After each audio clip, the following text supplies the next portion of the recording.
নমস্কার, শুভ সকাল। আজ 22শে জানুয়ারি বৃহস্পতিবার। পঞ্জিকা অনুসারে আজ মাঘ শুক্লা চতুর্থী তিথি। কর্কট, সিংহ ও কন্যা রাশির জাতকদের ভাগ্যে আজ কি আছে জেনে নিন। কর্কট রাশি, অসাবধানতার ফলে অর্থপ্রাপ্তির সুযোগ হাতছাড়া হবে। দাম্পত্য সম্পর্কের উন্নতি ঘটবে। জলবাহিত রোগের আশঙ্কা রয়েছে। পারিবারিক কারণে খরচ বাড়তে পারে। ঈর্ষাপরায়ণ ব্যক্তির কারণে ক্ষতি হতে পারে। একাধিক ক্ষেত্র থেকে উপার্জনের পথ পেতে পারেন। সিংহ রাশি, মায়ের শরীর খারাপ হওয়ায় উৎকণ্ঠা বাড়বে। হঠাৎ অর্থপ্রাপ্তির যোগ রয়েছে। কর্মক্ষেত্রে ঊর্ধ্বতন কর্মীদের কারণে আপনার মানহানি হতে পারে। আত্মীয় বন্ধুদের জন্য আর্থিক অপচয় হতে পারে।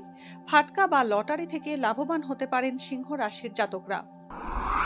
কন্যা রাশি, আজ মানসিক অস্থিরতা বাড়বে। শিক্ষাক্ষেত্রে বাধা বিঘ্ন আসার সম্ভাবনা রয়েছে।